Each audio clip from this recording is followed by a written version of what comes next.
आप सबने friendship day मनाया। मैं आज आग्रह करता हूं 7 अगस्त हैंडलूम डे होता है। कोई इस बुड्ढे का फोन छीन लो। अंबानी भाई, देश हित का काम हो जाएगा। प्लीज इस आदमी का इंटरनेट बंद करवा दो। बीजेपी आईटी सेल और गोदी मीडिया के मुंह पे ऐसा तमाचा मारा है ना झारखंड पे जुनैद भाई ने पहुंच के। क्या हो जुनैद भाई, तुम इतने फैमिली हैरेसमेंट के बाद भी पहुंच गए? कैसे नैरेटिव चलाएंगे हिंदू मुस्लिम का? ये जुनैद की बिरयानी वापस आ गई। जेंजी पीछे पड़ गए भाई, सरकार के पीछे पड़ गए। देखो ना, सरकार ने जंतर मंतर पे पीटा तो कावड़ लेने हरिद्वार पहुंच गए, बोले अब पीट के दिखाओ। आज हमारे साथ एक न्यूज एंकर है, बताइए कैसे हैं आप? चला दीजिए भाई इनका, उसके बिना गुजारा नहीं है। आ गया जी दोस्तों, क्या आपको पता है सीजेपी पार्टी कॉकरोच जनता पार्टी की तरफ से एक बेहद बड़ा ऐलान किया गया है और ये ऐलान की वजह से पूरे भारत के अंदर हंगामा खड़ा हो चुका है। बड़े बड़े नेताओं के उम्मीदों पर पानी फिर चुका है और सरकार की यानी भारत सरकार, मोदी सरकार की नींद उड़ चुकी है। हर कोई इस ऐलान के ऊपर बात कर रहा है। क्या है ये ऐलान? कौन सी ऐसी बड़ी बात सीजेपी पार्टी की तरफ से कर दी गई है जिसकी चर्चा सोशल मीडिया पर होने लगी है? दोस्तों, अब मैं आप लोगों की जानकारी के लिए बता देता हूं। अभिजीत दीपके ने एक प्रेस कॉन्फ्रेंस की थी जिसके अंदर उन्होंने कुछ ऐसी बातें कही है जिसके बाद बड़े बड़े लोग हैरान हैं और उसी की बात कर रहे हैं। मैं सारा कुछ आपको उस बात के बारे में, उस ऐलान के बारे में इस वीडियो के अंदर पूरी डिटेल के साथ आपको बताने वाला हूं। आपको सच्चाई बताऊंगा जिसको सुनना आप लोगों के लिए बेहद जरूरी है। दोस्तों, शुरू का मेरा ये वीडियो देखकर आप लोग समझ चुके होंगे आज का ये वीडियो कैसा होगा और कितना धमाकेदार होगा, और यही वीडियो मैं आप लोगों को आगे पूरा दिखाने वाला हूं। इसलिए इस वीडियो का भी बीच में छोड़कर मत जाना और इस वीडियो के बारे में आप लोगों की जो भी राय हो वो मुझे कमेंट कर जरूर बताइएगा। दोस्तों, मैं बात करूंगा सोशल मीडिया पर जो वीडियो सबसे ज्यादा वायरल हो रही हैं उनके बारे में।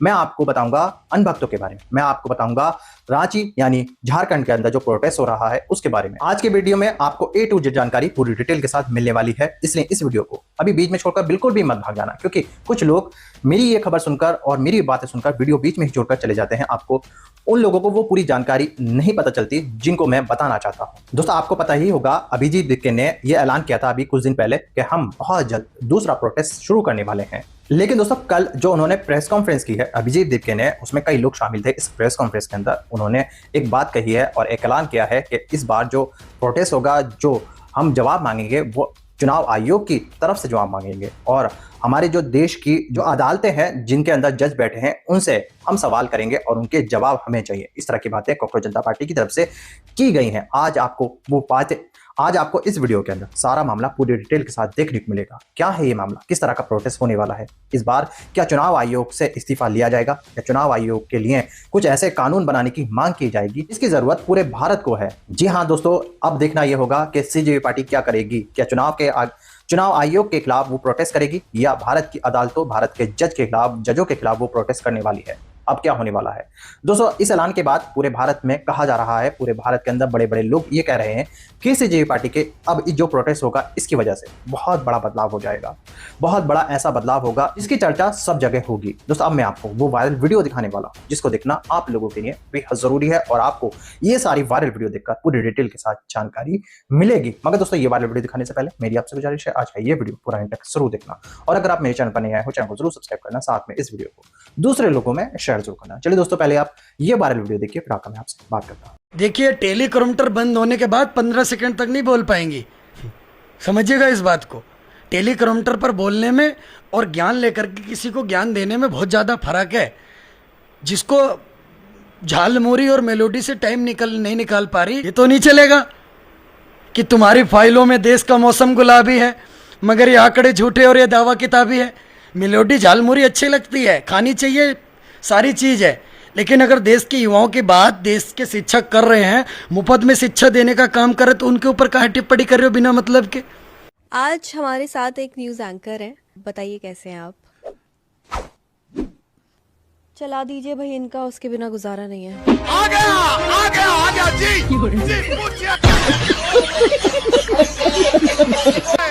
तो मैं ये देखती हूँ कि पहले के जो न्यूज एंकर्स थे वो बड़े प्यार से आराम से बात करते हैं, तो आप एकदम से इतना शोर में चिल्लाने में क्यों बिलीव करते हैं? सारी बात आप हमें मत डालिए। आपके टीवी रिमोट पे वॉल्यूम का बटन है या नहीं है? आप एक इंसान से कह रहे हो जिसने प्रैक्टिस कर ली, जिसको आदत है।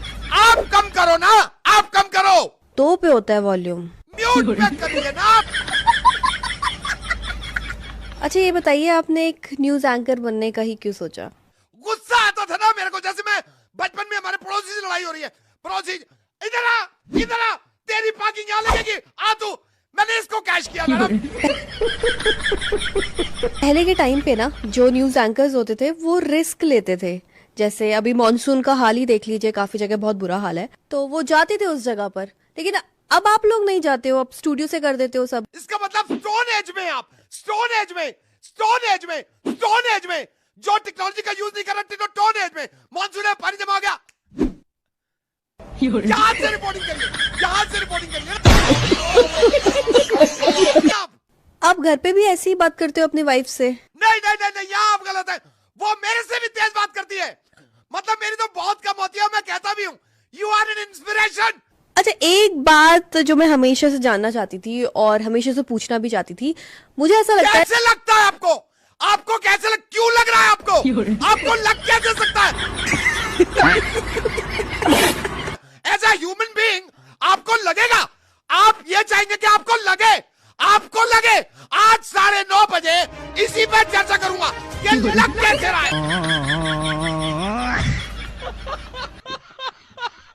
भाई कोई इस बुड्ढे का फोन छीन लो, अंबानी भाई देश हित का काम हो जाएगा। प्लीज इस आदमी का इंटरनेट बंद करवा दो। हम लोग सोच रहे थे कि हम इनको ट्रोल करेंगे बोल के कि get ready with me reels बनाना शुरू करो। इन्होंने हम ही को टास्क दे दिया get ready with me reels बनाने का। लेकिन भाई साहब रील्स तो मैं बना लूं, लेकिन मैं कह रही थी कि मेरा अकाउंट वापस कर देते अगर, तो मैं रील्स ज्यादा बढ़िया बना लेती। नहीं भाई मैं अंधभक्तों का भी देख रही हूँ कि अभी देश में अगर कुछ भी हो रहा है, कुछ भी फ्लड आ रहा है, पेपर लीक हो रहा है, कोई किसी को मार रहा है, कहीं चीटिंग हो रहा है, कहीं कुछ हो रहा है, तो ये लोग बोल रहे हैं कि सीजेपी कहाँ है। सच सच बताओ, तुमने वोट सीजेपी को दिया था कि बीजेपी को? मतलब देश में कोई भी दिक्कत हो रहा है तो पूछ रहे हो सीजेपी कहाँ है। सीजेपी क्यों आएगा भाई? वोट दिया है तुमने किसी और को और काम करने बोल रहे हो किसी और को। तुमने उसके लिए उसको टैक्स भी नहीं दिया है, मतलब उल्टा ये बोला है कि उनकी फंडिंग चाइना से हो रही है या पता नहीं कहाँ से हो रही है। और अब जब कहीं कोई भी दिक्कत आ रहा है तो सीजेपी कहाँ है? सीजेपी क्यों आएगा भाई? जिस स्टेट में प्रॉब्लम है, जहां प्रॉब्लम है, वहां की रूलिंग गवर्नमेंट को बोलो ना। सीजेपी एक मूवमेंट था, एक मूवमेंट, कोई पॉलिटिकल पार्टी नहीं है। इस चीज से कब उभरोगे तुम लोग? बीजेपी आईटी सेल और गोदी मीडिया के मुंह पे ऐसा तमाचा मारा है ना झारखंड पे जुनैद भाई ने पहुंच के। क्या हो जुनैद भाई, तुम इतने फैमिली हैरेसमेंट के बाद भी पहुंच गए? कैसे नैरेटिव चलाएंगे हिंदू मुस्लिम का ये? जुनैद की बिरयानी वापस आ गई, अब हिसाब भी नहीं मांग रहे कि एक दिन में 8 लाख खर्चा हो गए, एक दिन में 25 लाख खर्चा हो गए, 8-10 करोड़ का खाना खिला दिया। अरे भैया ये लोग कहां जाएंगे मरने? जुनैद भाई इन लोग का ख्याल रखो। इनका तुम्हारा रोता हुआ चेहरा इनको सेटिस्फैक्शन प्रोवाइड करता है। इनकी मेंटेलिटी सोचिए, ये लोग अंदर से कड़वे हैं। जुनैद भाई क्या कर दिया तुमने, आज रात को नींद नहीं आएगी इनको। यार दोस्तों, ये झारखंड प्रोटेस्ट में मैं क्या देख रहा हूँ, अब अंधभक्तों का और गोदी मीडिया का क्या होगा भाई? क्योंकि उनके अनुसार तो देश में पहली बार ऐसा प्रोटेस्ट हो रहा था जो कि एंटी नेशनल नहीं था, जिसकी फंडिंग चाइना से नहीं हो रही थी भाई। लेकिन अभी इनके अनुसार मंदिर से प्रसाद आ रहा था, खाना आ रहा था, लंगर आ रहा था, बिरयानी नहीं बट रही थी ओ भाई। लेकिन अब क्या हो रहा है, मैं क्या देख रहा हूँ, वहां पे जुनैद भी पहुंच गया, वहां बिरयानी भी बटने लगी। जो वहां पे जंतर मंतर पे बच्चे थे वो भी वहां पे पहुंच गए। इसका मतलब, क्योंकि वो दिल्ली वाले तो एंटी नेशनल थे, अब यहाँ पे आके इसका मतलब तो ये भी एंटी नेशनल प्रोटेस्ट हो गया। लेकिन इसकी फंडिंग भी अब इनको दिखानी पड़ेगी अंधभक्तों की, कहाँ से आ रही है इसकी। चाइना कर रहा है कि कौन सी कंट्री कर रही है, पाकिस्तान से आ रही है, कहाँ से आ रही है, ये फंडिंग भी इनको दिखानी पड़ेगी ना भाई अभी, क्योंकि ये भी करप्ट हो गया है। क्योंकि यहाँ भी जुनैद आ गया है, यहाँ पर भी दिल्ली वाले प्रोटेस्टर आ गए हैं, स्टूडेंट आ गए हैं। अब अंधभक्तों का क्या होगा, गोदी मीडिया का क्या होगा भाई? मैं तो उनको देख के यार, भगवान उनको शक्ति देना, वो अपना आईने में अपना मुंह देख पाए प्रभु। बस मेरे पास शब्द नहीं है भाई, मजा आ रहा कुछ, लेकिन देख के मजा आ रहा, प्रोटेस्ट को मजा आ गया। हम जीतेंगे, बाकी ये लड़ाई भी भाई।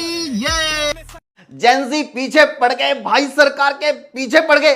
देखो ना, सरकार ने जंतर मंतर पे पीटा तो कावड़ लेने हरिद्वार पहुंच गए, बोले अब पीट के दिखाओ। उल्टा ये लोग पुलिस को पीट रहे हैं। यूपी का तो एक वीडियो खूब वायरल हुआ, उसमें स्टार्टिंग में कहा गया कि जेंजी कावड़ियों ने पुलिस वालों को पीटा, घसीट घसीट के पीटा, भगा भगा के पीटा, लेटा लेटा के पीटा, कपड़े फाड़ के पीटा, शर्ट निकाल के पीटा, कच्छा उतार के पीटा। ये वीडियो देख के जंतर मंतर वाले जेंजी खुशी के मारे झूमने ही लगे थे। तभी पुलिस ने कहा, अरे नहीं, हमें नहीं पीटा, ये तो कावड़ियों ने कावड़ियों को ही पीटा। मतलब सनातनियों ने अपनी ही धार्मिक यात्रा के दौरान सनातनियों को पीट दिया, वो भी उस प्रदेश में जहां के मुख्यमंत्री का नारा ही है बटेंगे तो पिटेंगे। जंतर मंतर प्रोटेस्ट के बाद बीजेपी वाले रोज ढूंढ ढूंढ के यहां वहां से वीडियो निकाल निकाल के ला रहे थे कि देखो जेनजी तो भद्दी गालियां दे रहे थे, जेनजी तो हिंसा कर रहे थे, सरकार कुछ भी बर्दाश्त कर सकती है लेकिन हिंसा बर्दाश्त नहीं करेगी। तभी अल्ट्रा प्रो मैक्स जेनजी ने कहा अच्छा ये बात है, तो ये देखो रास्ते में कार मिली, उसको पीट दिया, दे ईंट दे पत्थर दे डंडे। अबे रुक जा मेरे भाई रुक जा, ये कौन सा धर्मेंद्र प्रधान का इस्तीफा मांग रही थी? वैसे भी ये मारुति है, मुस्लिम नहीं, क्योंकि भाई सारी प्रॉब्लम तो मुस्लिम की वजह से होती है। रोड तो रोड, अगर वो बेचारे कहीं चुपचाप कोने में बैठ के नमाज पढ़ते दिख जाए तो FIR हो जाती है। दोस्तों रुकिए, जाइएगा नहीं, ये वीडियो शूट का आगे बेहद जरूरी बेहद इंपॉर्टेंट इस वीडियो का दूसरा पार्ट है, वो भी आप देख कर जाना। लेकिन उससे पहले मैं आपको कुछ अनुभक्तों के बारे में बता देता हूं। आपने अब शायद मेरी इस वीडियो में देखा होगा कि कुछ अनुभक्त मोदी सरकार के खिलाफ हो चुके हैं, कुछ नफरती चिंटू मोदी जी को गलत उल्टा सीधा बोल रहे हैं और उनकी वीडियो सोशल मीडिया पर कई सारी वायरल हो रही है, जिसके अंदर वो मोदी जी को धमकाते हुए नजर आ रहे हैं, मोदी जी के खिलाफ उल्टा सीधे बयानबाजी करते नजर आ रहे हैं। ये वही लोग हैं जो मोदी जी की तारीफ किया करते थे, मोदी जी के अगर खिलाफ कोई बोल दिया करता था तो उसके पीछे पड़ जाया करते थे, उसको गालियां देते थे और उसको ट्रोल करते थे। अब यही लोग मोदी जी के बारे में गलत बातें कर रहे हैं। दोस्तों ये कुछ नफरती चिंटू, नफरती लोग कुछ ऐसे हैं जो सरकार की भी नहीं सुनते, जो मोदी जी की भी नहीं सुनते, जो हमेशा हिंदू मुसलमान करते आए हैं, आज सरकार के खिलाफ ही बोल रहे हैं। दोस्तों इन्होंने ही भारत के अंदर लोगों के अंदर नफरत डाली है हिंदू मुसलमान की, मंदिर मस्जिद की। ये वही लोग हैं जो हमेशा कोई ना कोई मुद्दा हिंदू मुसलमान का लेके आते हैं। तो अब मैं आपको इस वीडियो का दूसरा पार्ट दिखाने वाला हूं, जिसको देखना आप लोगों के लिए बेहद जरूरी है। चलिए दोस्तों, पहले आप ये वायरल वीडियो देखिए, फिर आकर मैं आपसे बात करता हूं। दीपके ने कहा कि सीजेपी को किसी राजनीतिक पार्टी में नहीं बदला जाएगा, बल्कि ये एक प्रेशर ग्रुप के रूप में काम करेगा। सीजेपी के प्रेशर ग्रुप का मतलब होगा एक ऐसा जनसमूह जो सरकार बनाने के लिए चुनाव नहीं लड़ेगा लेकिन सरकार को सवालों से बचकर निकलने नहीं देगा। एक ऐसा समूह जो खुद सरकार में नहीं बैठेगा लेकिन सरकार को यह बताएगा कि उसके किस मंत्री का रिपोर्ट कार्ड कैसा है। यह समूह खुद कानून पास नहीं करेगा लेकिन कानून बदलने का दबाव जरूर बनाएगा। यह सत्ता और विपक्ष दोनों पर कड़ी नजर रखेगा। सीजेपी के इस ऐलान ने बड़े बड़े राजनीतिक पंडितों को हैरान कर दिया, क्योंकि पिछले कुछ दिनों से दिल्ली के राजनीतिक गलियारों में नेता ये शर्त लगा रहे थे कि सीजेपी जल्द ही एक पॉलिटिकल पार्टी में बदल जाएगी। लेकिन ऐसा न करने का फैसला लेकर कॉकरोचों ने एक बार फिर नेताओं को छका दिया है। पां को गालियां देने वाले जेनजियों, गलत तो तुम कर ही रहे हो। ना तो तुमने गांधी को गाली दी, ना तो तुमने नेहरू को गाली दी, ना तो तुमने सोनिया को गाली दी और ना ही तुमने राहुल को गाली दी। अरे तुम पापियों, तुमने जो है 35 वर्ष भिक्षा मांग कर खाने वाले महामानव को गाली दे दी। इतना बड़ा अपराध कर दिया, तुम्हें नर्क में भी स्थान नहीं मिलेगा जेनजियो। जब तुम इसे महामानव को गाली दोगे तो तुम्हें जनरेशन गटर, संस्कार विहीन, एंटी नेशनल, भाड़े के टट्टू नहीं कहा जाएगा तो क्या देशभक्त कहा जाएगा तुम्हें? अरे तुमने दिया होता गांधी को गाली, तुमने दिया होता नेहरू को गाली, तुमने कहा होता एक महिला को जर्सी गाय, तुमने कहा होता एक पुरुष को हाइब्रिड बछड़ा। अरे तो ये जितने अंधभक्त हैं, तुम्हारा जूता चाट करना चमका देते तो बताते तुम्हें नहीं पता है, तुम इतने बड़े गंवार हो गए हो कि भारत में जो आकर चला गया है उसको गाली दी जाती है, उसको जिम्मेदार ठहराया जाता है सिस्टम की खराबी का। हिसाब नेहरू से मांगा जाता है, आरोप गांधी पर लगाया जाता है, गलत होने का जिम्मेदार कांग्रेस कार्यकाल होती है। तुम एंटी नेशनल हो हरामियों। मैं अपनी YouTube फैमिली से कुछ कहना चाहता हूं। आप लोगों को क्या लगता है कि मैं ज्यादा बोलता हूं? आप लोगों को क्या लगता है मैं आपको बोर करता हूं? मेरी YouTube फैमिली के कुछ लोग मुझसे ये कमेंट कर ये बोल रहे हैं कि भाई आप कम बोला करें, आप बोर कर देते हो ज्यादा बोलकर, आप अपना बोलना छोटा रखा करें और वीडियो ज्यादा दिखाया करें। दोस्तों आपका हुक्म मेरी सनाखों पर, आप जैसे कहोगे मैं वैसा करूंगा, मैं बिल्कुल चुप हो जाऊंगा। लेकिन दोस्तों अगर मैं बिल्कुल चुप हो गया और वीडियो के अंदर कम बोलने लगा तो मेरे इस चैनल के ऊपर, जिसे आप रोजाना देखते हो, जो वीडियो मैं आपको दिखाता हूं, उसकी वजह से मेरे चैनल पर कुछ प्रॉब्लम हो सकती है, जिसकी वजह से मैं फिर दोबारा इस चैनल पर वीडियो नहीं अपलोड कर पाऊंगा। इसीलिए यही वजह है कि मैं वीडियो के अंदर सिर्फ 2 या 3 मिनट बोलकर आपको वो वीडियो दिखा देता हूं, ताकि आपको सबको समझ आ सके, आप वो वीडियो देख सकें जो सोशल मीडिया पर हमारी देश की गोदी मीडिया आप लोगों को नहीं दिखाती। दोस्तों मेरी ये कोशिश रहती है कि आप सच जान सको, जो भारत के अंदर हो रहा है उसका आपको सच्चाई के साथ और सबूतों के साथ पता चल सके, और फिर मेरे चैनल पर भी कुछ प्रॉब्लम ना हो। दोस्तों आप चाहोगे कि मेरा चैनल इसी तरीके से चलता रहे और आपका सपोर्ट मुझे इस तरह से ही मिलता रहे।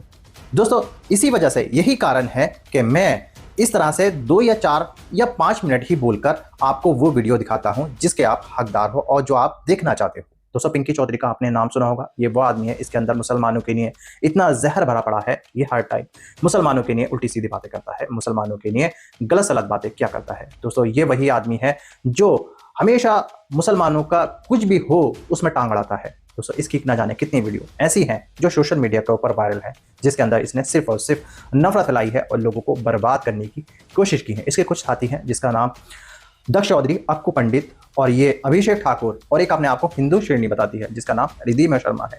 इसके खिलाफ भी कई सारे लोग बोल रहे हैं और इसके खिलाफ भी कार्रवाई करने की बात की जा रही है, क्योंकि ये वही औरत है जो अपने आप को हिंदू शेरनी कहलवाती है और लोगों को गालियां देती है। इसने महात्मा गांधी जी के बारे में उल्टी सीधी बातें की थी। ये वही औरत है जिसने मुसलमानों को गालियां दी थी। ये वही औरत है जो मोदी जी को भी उल्टा सीधा बोल देती है। दोस्तों ऐसे लोगों पर जो हमारी सरकार के यानी हमारे प्रधानमंत्री जी के बारे में जो गलत बोलेगा उसको सजा जरूर मिलनी चाहिए, चाहे वो कोई भी हो। दोस्तों ऐसे लोगों की वजह से हमारे समाज में जो जहर घोला जा रहा है उसकी वजह से हमारे बच्चों पर बुरा असर पड़ रहा है, हमारे बच्चे सीख रहे हैं। दोस्तों जो लोग ऐसे नफरती चिंटों का साथ देते हैं उनको नहीं पता है इस नफरत की वजह से उनके बच्चे भी बिगड़ रहे हैं और उनके बच्चों में भी वो नफरत घुल रही है जो ये समाज को दे रहे हैं। दोस्तों बहुत गलत बात है। हमारी आने वाले जनरेशन का क्या हाल होगा, हमारे लोगों के अंदर नफरत फैलती रहेगी। दोस्तों आप लोगों की क्या राय है ऐसे नफरती चिंटों के बारे में? दोस्तों आप लोगों की क्या राय है सीजेपी पार्टी के बारे में जो प्रोटेस्ट करने वाली है, जिस तरह से उन्होंने चुनाव आयोग के लिए ऐलान किया है उसके बारे में आप सब मुझे कमेंट करके जरूर बताइए। जिस तरह से मोदी जी को ट्रोल किया जाता है, मोदी जी के खिलाफ वीडियो सोशल मीडिया पर आ रही है, उसके बारे में। दोस्तों आज की वीडियो में बस इतना ही, मैं फिर मिलूंगा ऐसी ही दूसरी वीडियो के साथ। तब तक के लिए सलाम, नमस्ते, जय।